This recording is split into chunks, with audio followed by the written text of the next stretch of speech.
I went to the valley with my friends and found a purple flower and collected it. I went home and saw it under a microscope, and it was fun. Alright, so imagine you're out on a walk. Maybe you're hiking or just wandering through some forest trail in early spring. And suddenly you spot this small, deep violet flower just chilling under the trees like it doesn't care about the rest of the world. That little legend? It's called Viola mandshurica. Sounds fancy, right?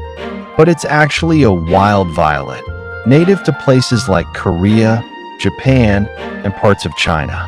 It doesn't scream for attention, but when you see it, you know you've found something special. It usually pops up in the spring, earlier than a lot of other flowers, like it's saying, "Hey, winter's over. Let's do this." Now, the flower itself is low-key stunning. The petals are this rich, deep purple color that looks like it belongs in a fantasy movie. But it's not all perfectly shaped or symmetrical like something out of a flower shop. That's part of the charm. The 5 petals are a little uneven, and that gives it this unique, natural vibe. One petal, usually the bottom one, has these dark little lines that kind of look like veins or paths. And get this, they're like landing guides for bees and other bugs. Nature basically gave this flower its own built-in GPS for pollinators. How cool is that? But here's where it gets even crazier. If you put this flower under a microscope, like zoom in real close, it's a whole different world. You'd see these super fine, translucent tissues, and the purple becomes even more vivid, almost electric. You can make out the tiny cells, their shapes, and all these microscopic details that you'd never see just walking past. It's wild to think how much beauty is hidden in something so small.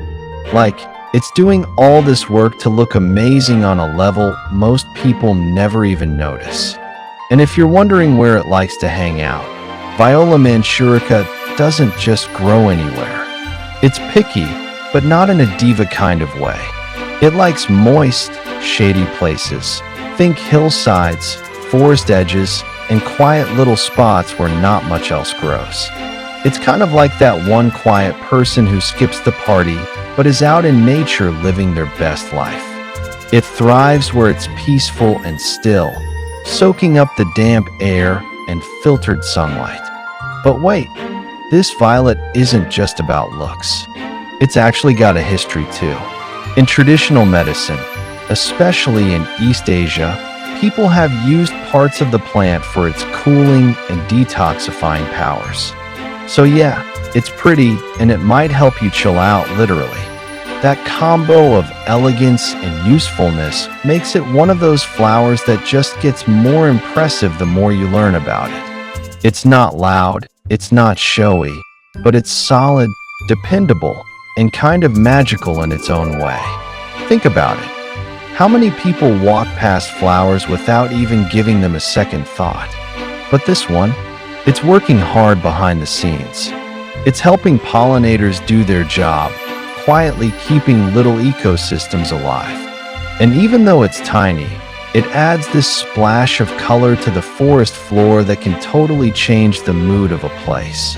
It's like finding a hidden gem in the middle of nowhere, something you didn't expect. But once you see it, you can't stop thinking about it. So yeah, Viola mandshurica isn't just another wildflower. It's a little piece of living art with its own personality, its own ecosystem role, and even a backstory in herbal medicine. It teaches us something kind of deep, that even the quietest, smallest things in nature can be insanely beautiful and full of purpose. Next time you're out in the woods, or even just walking around your neighborhood, keep your eyes open. Who knows what small, incredible thing you might be walking right past.